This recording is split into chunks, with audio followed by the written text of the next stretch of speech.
Good afternoon and welcome to this afternoon's webinar on Transport Management Systems. My name is Fiona Brooke and I'm the UK Marketing Manager here at Kewill, and I'm going to be your host for this afternoon's session. Today, I would just like to say that it's great to see so many of you online this afternoon, and I'd like to thank you all for taking the time out of your busy schedules to listen to the webinar. I'm sure you'll find it most interesting. Before we commence proceedings, I'd just like to draw your attention to a couple of points. You may notice on your computer screen that you appear to be the only participant in today's webinar. Please be reassured that that is actually not the case. We have simply hidden some of the other participants' names from view to protect your privacy. We've also muted the sound, so whilst we can hear you, you can hopefully still hear us. However, there will be an opportunity for you to ask questions post-webinar. Please don't worry about taking too many notes throughout the webinar, as a copy of the presentation and a recording will be emailed to you, along with the details of how to obtain further information. So all we ask is that you sit back, relax and enjoy the presentation. It's me great pleasure to welcome our guest speaker, Chris, who is the CEO from IFA Transport. So welcome, Chris. For those of you who may not be aware, IFA Transport is one of the leading research organisations specialising in business intelligence reporting and events for the supply chain, logistics and transport industries. Chris is giving you an insight into some fascinating research findings and sharing some of those statistics with you this afternoon. But by no means least, welcome to our very own transport consultant, Philippe Benz, that's had a long and outstanding career within the transport, logistics and software industry. In fact, 27 years, I believe, Philippe. So he probably does understand a thing or two about the pains and gains of operating within this arena. No, this is probably a timely point to hand over to you, Philippe. Thank you, Anna. So, welcome everyone. I'd like you to look at the agenda for today. We'll start this now with a quick overview of who we are. We will focus specifically on the topic of transport management systems. We'll then present our IFA Transport findings about the industry. I will come back on to present one of our customers' case studies and explain a new concept of TMS Quick Start, allow smaller organizations to invest in TMS technology used by the larger ones. First of all, a few words about Kewill, who we are, what do we do? For those who don't know, Kewill PLC is a fully listed company on the London Stock Exchange. We're all areas of global trade and logistics software. Solutions are either in-house or hosted and accessed by over 40,000 users worldwide across 5 continents. Birthday party coming up soon. We will be celebrating our 40th birthday next year. We like to think that we are recognized as a market leader in supply chain solutions. As far as the product portfolio is concerned, because we cover the requirements of the supply chain as a whole, we offer solutions in the arena of e-commerce and business-to-business integration, EDI, orderment, compliance, customs, warehousing, internal forwarding, transport and warehousing. The focus for today is transport management systems. However, before going any further into TMS and its applications, Chris will first present for Transport's latest industry findings. Chris, over to you. Thank you. And it's just want to say it's a delight to be here and be able to share some of these recent findings from some of our latest reports we've done. Will firstly, in advance, maybe apologise if I have to disappear suddenly, because my wife is 9 months pregnant. In fact, she's due on Monday. So though this seminar is very, very important, it's not quite as important as my third child or my marriage. So if it goes quiet, I'm running to a hospital somewhere. To give you a quick brief overview on IFA Transport, Fiona already mentioned a couple of things. I founded I for Transport back in '98. It seems a very long time ago. Not quite 27 years of experience as Philippe has, but we're in a privileged position to be able to speak to a lot of people in the industry independently. So that's logistics companies, shippers, about what they need. We do a lot of research, and we get to meet a lot of them at the about 15 events we run around the world, high-level networking events for key sort of executives in this area.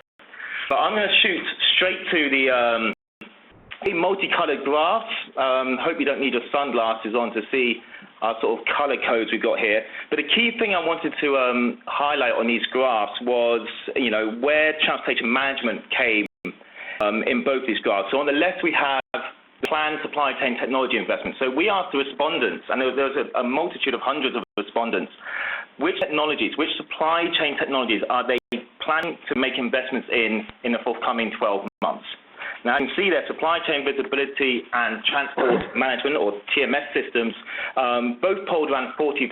So that's 40% of all the respondents were planning to make some form of investment in TMS, which, as you can see, is the highest in the top two of the supply chain technologies.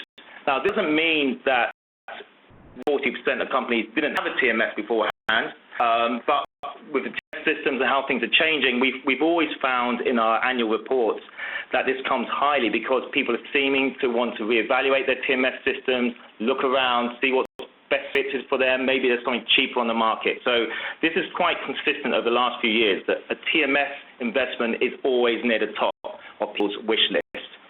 If you flip to on the right-hand side, now which technologies give best ROI? Now, though we said best, we did allow people to answer, I think, up to three. So three bests, if that makes any sense.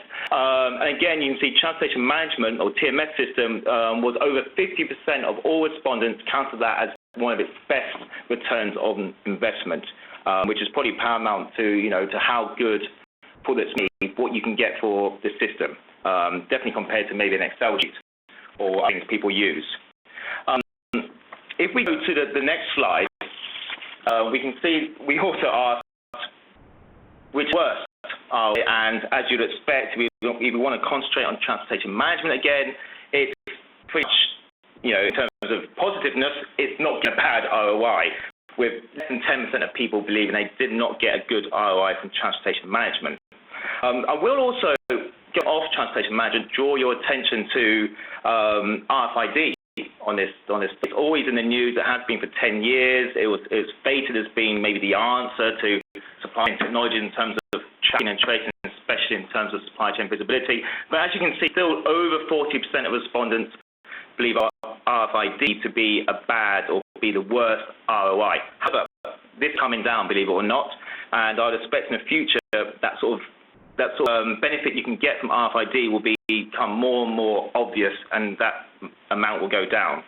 Last sort of thing I want to bring your attention to, and obviously one thing I have to mention is we will be pushing out the full reports in a post-event or post-webinar email. So you'll be able to diverge this information, including many more graphs, for free in a link we will send you, or Kewill will send after the event. But one thing I wanted to point out was, in the previous slide, which aren't anymore, but sales and operations planning was the second best ROI. This slide is actually right in the middle as being one of the worst ROIs as well, which the question is that people are saying, well, how did that happen? You've got bad results. Well, in fact, from our further studies, it was shown quite clearly that some people get it right.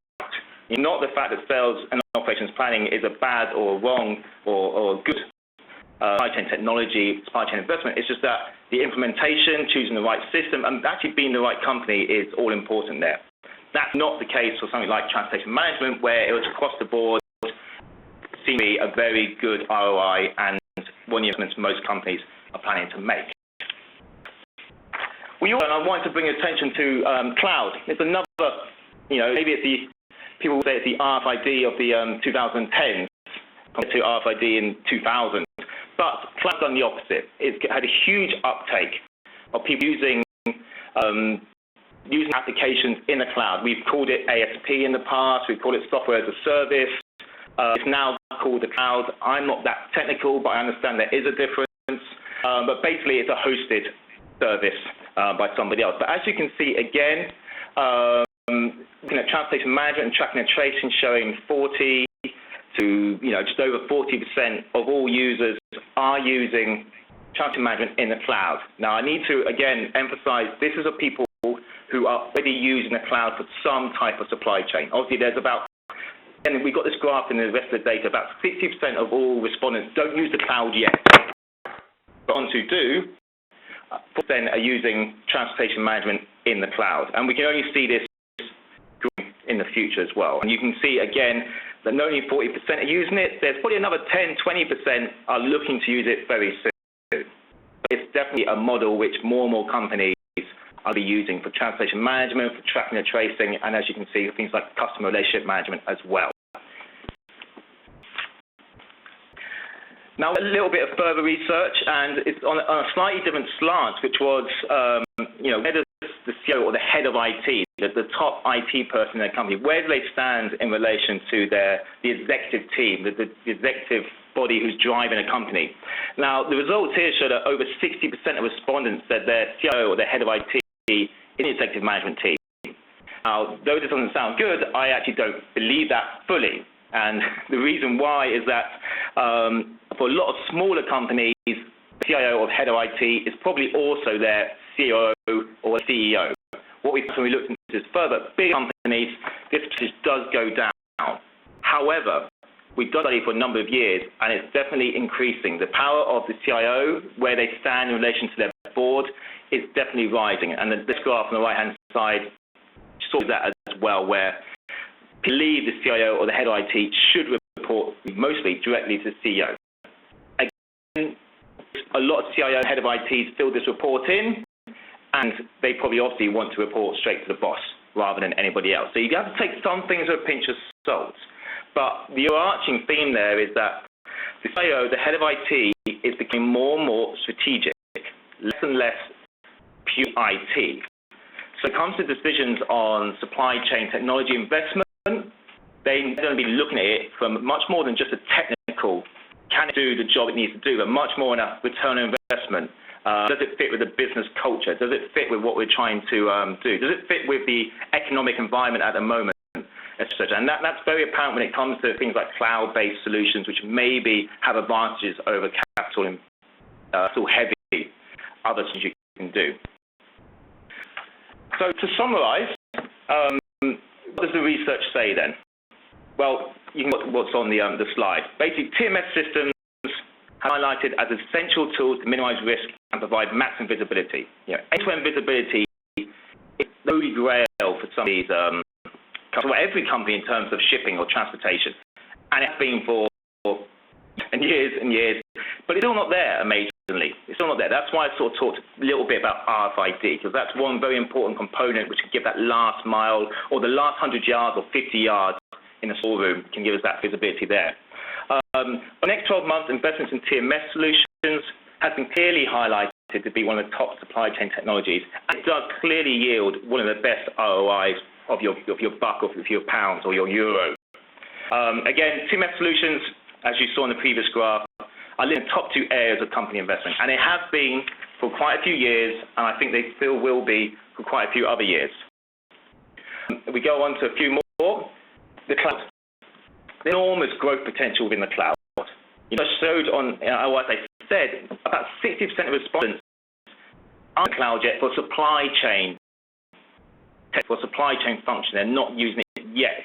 Of ones who are, TMS is definitely up there as one of the biggest ones they're using.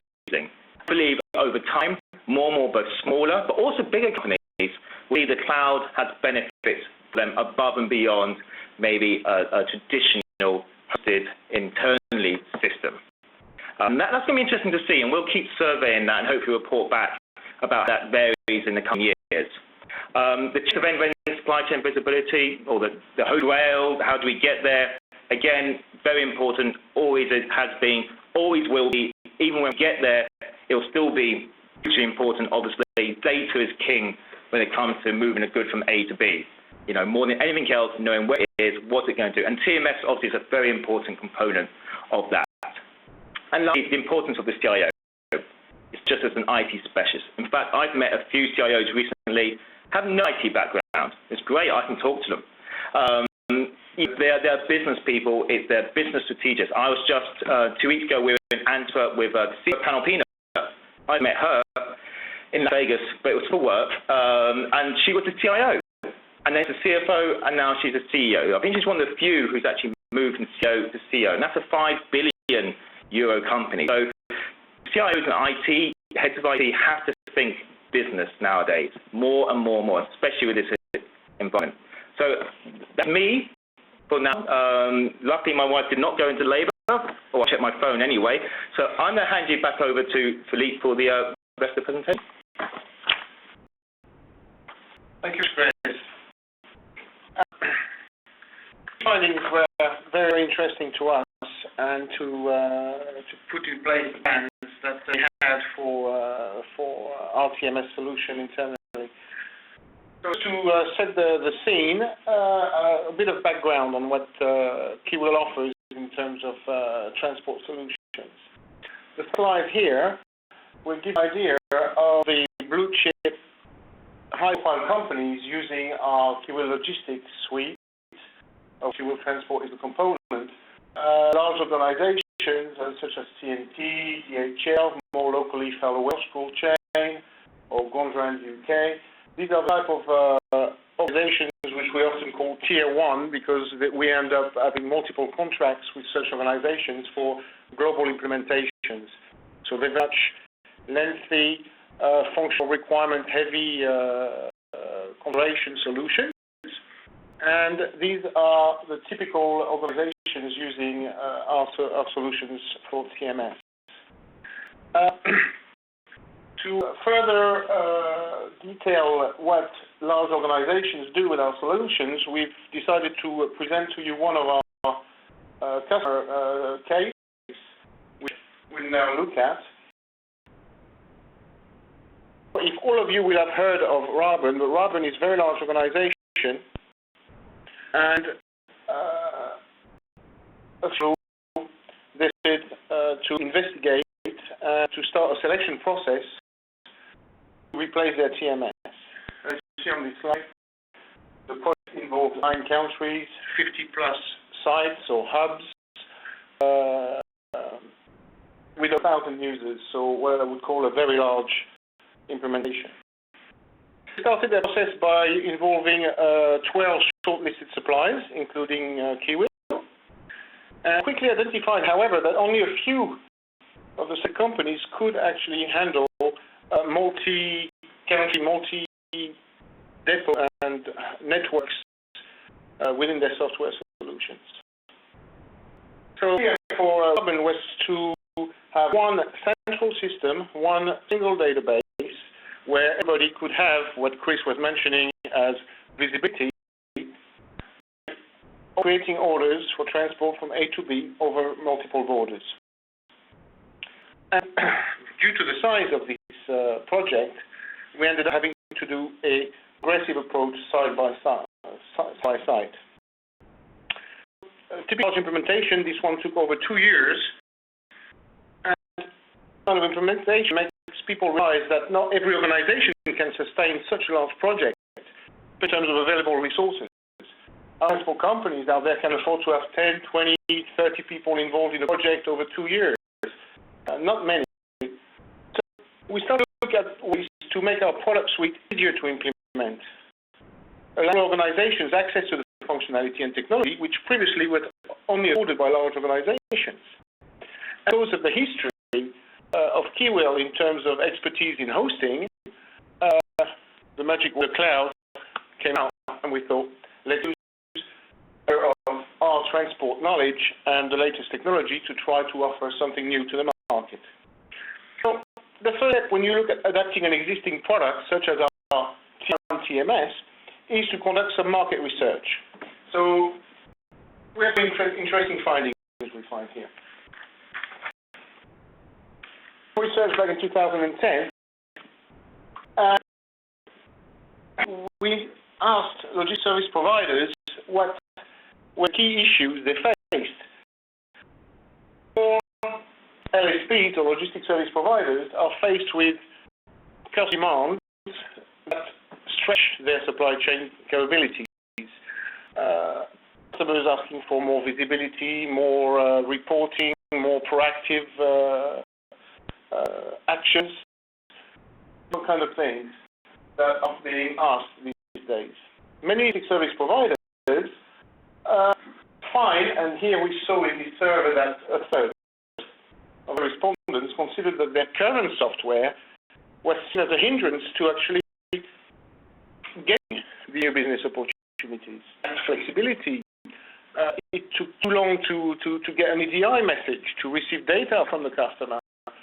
Setting up reports was a complex thing. So all kinds of examples can be given as to why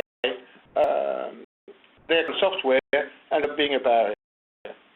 Very interestingly also, over 50% of the companies state that they are planning some investment in transport management systems. But, and that is the very big but, 2/3 of those companies were frightened to death by the potential implementation time of a new system.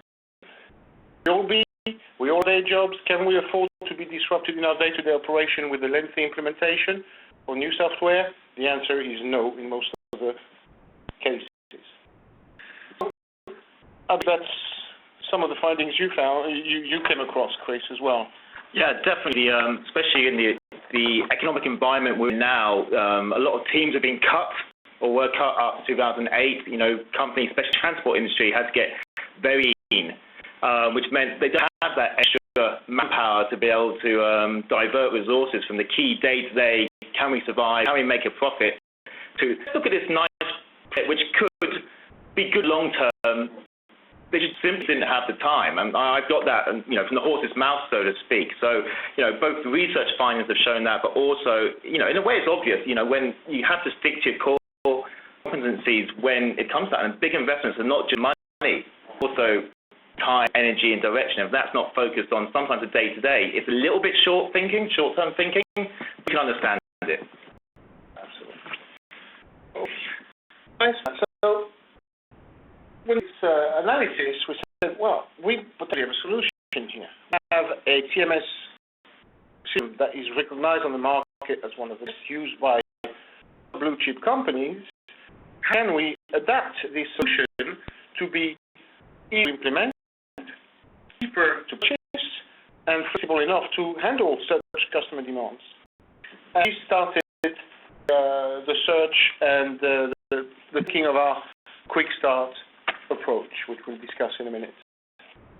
So first thing was to make sure that we had a full, complex, sophisticated, functionally rich solution, we don't cut too much into it by offering a pre-configured solution that may not actually be complete enough. So we first made sure that every step of the transport process was covered.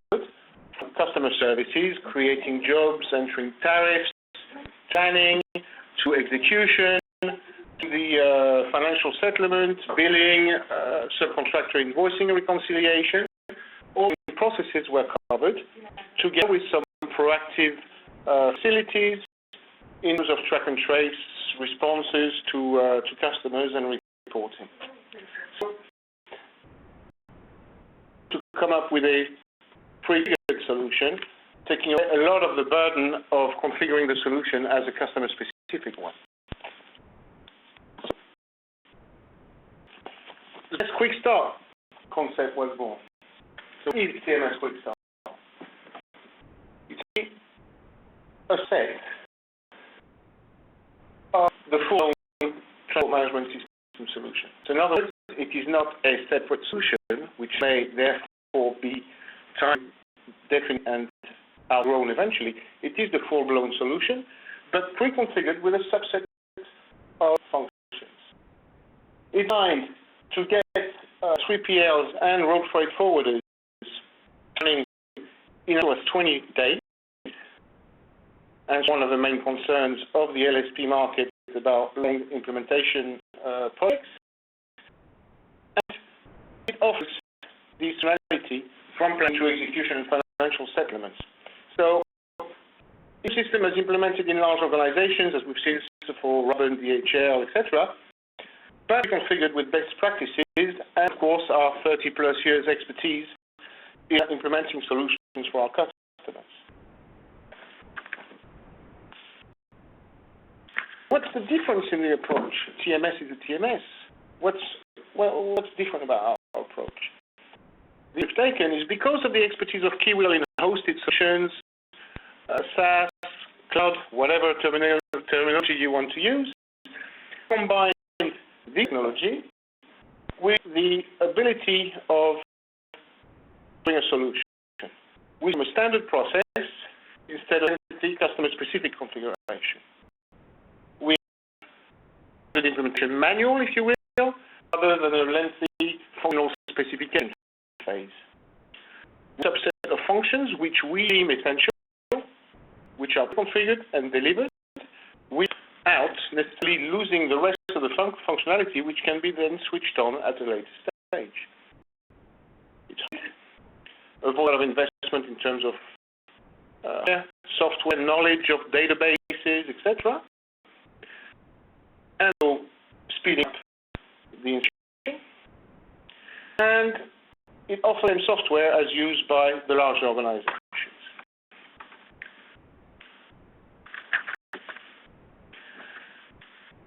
So, bring a business case. The CIO is going to be presented with such an offer. And look at, this is interesting. I don't have to buy licenses. Up and running in 20 days. My operational staff are going to be happy about that. And I don't need investment in hardware, operational systems, software, etc.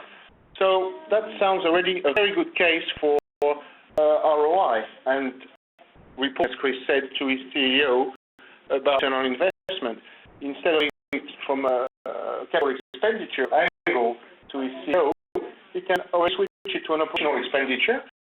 And why? Because we have a system here that handles your support from pickup to from delivery, including the financials, in cloud, which you will pay for monthly per user. So, making the investment a more attractive proposal. So that's what probably CEO would want to look at, Chris. I think every CEO would like to see quick implementation, cost, less time, and less bother, shall we say. And it's actually interesting because we had another data set, which is, again, it's in the full report you'll get sent, which was looking at the time supply chain technology decisions got made. How long was the process? You know, we had a feeling that maybe it got quite painful because of the cost constraints, because everyone's trying to get value for money. That's not necessarily a bad thing, but what we tend to do is suddenly too many people are involved, the decision takes forever. You invite people for RFQs, so many companies trying to get that, you know, that magical cost, really great solution. Of course, that doesn't always exist. But what we do find is that I think the statistics show that 70% of companies, it was taking longer to make a technology investment decision in the supply chain. About 4% of companies said it's quicker, and 20% or 20-odd% was saying it's taking about the same time. So again, 70% of companies now, it's longer for them to make a decision on any supply chain technology. So if your company needs that new system, that new TMS system, or, you know, even ID, let's say, that will probably take ages to get a decision on. But let's say it's TMS, then if you can provide a practical, obvious business case for that solution where there isn't any capital or very low capital expenditure, there isn't much time, or, you know, the attention, it's not being diverted from core subjects, then hopefully the decision-making process will be less painful and the result will be much, much better. Thank you for that, Chris. So what does this mean for the CIO? How much is it going to cost him all this? Well, it's pretty straightforward. As I said, it's a hosted system, so no hardware issues, no operating software issues. We handle everything for you in-house. The tool has £300 per user per month for a minimum of 5 users, and that very quickly reduces to levels of £150 per month per user the more users you add on. Figures include in the maintenance charges, the hosting, the beauty of the thing is that it's scalable for future growth. In other words, you're not buying a version of the product, you are buying the full product but pre-configured.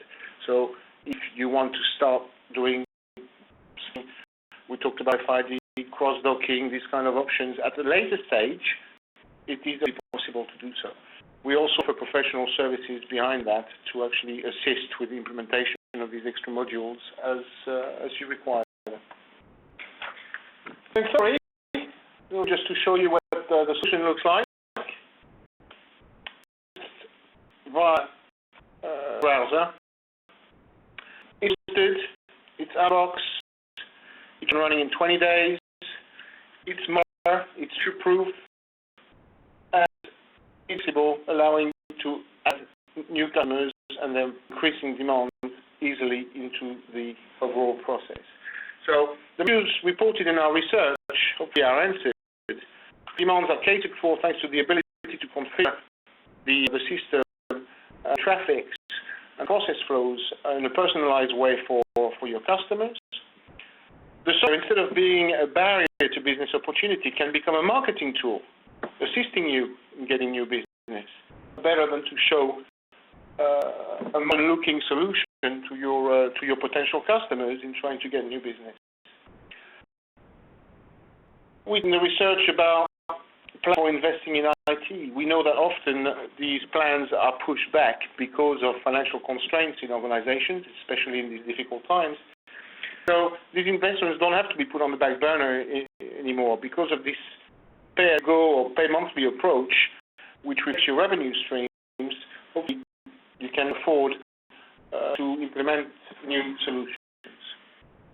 The time is no longer a barrier to implement a new software, as you can be up and running in as little as 20 days.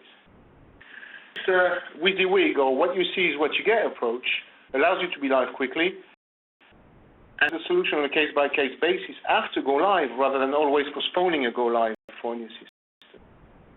So that's very much what we wanted to share with you today in terms of findings of the TMS market and how Kewill has adapted its approach to answer the customers and the market's concerns and wishes. So at this point, to first thank you very much for your attention. Hope you found this presentation useful. I will pass back to Fiona, who may wish to conclude on this. Yes. Thanks very much, Philip, and of course to our guest speaker, Chris. It's an interesting presentation, and it's certainly food for thought. I'm sure one or two of you probably have some questions that you'd like to ask Chris or Philippe. Our contact details are now on your screen. So you can either call us or email, and we'll try to do our best to answer all of your questions. A couple of points before we close. Firstly, to remind you that we will be sending you a post-webinar email with details from today's presentation, and you can also download a host of materials, including brochures, case studies, and white papers via our website, which is www.kewill.com. You will receive a copy of the reports discussed in today's webinar, courtesy of Vita for Transport, as we mentioned earlier. And finally, all of those that are online today will be automatically entered into our prize draw to win an Apple iPod Touch. This draw will take place this afternoon, and the lucky winner will be notified accordingly. So best of luck to you all. So that leaves me to say, on behalf of Kewill, I would like to thank you all very much indeed for attending the webinar this afternoon. We hope you have enjoyed it and can take something positive away with you to share with your colleagues. I wish you all a very pleasant afternoon. Thank you.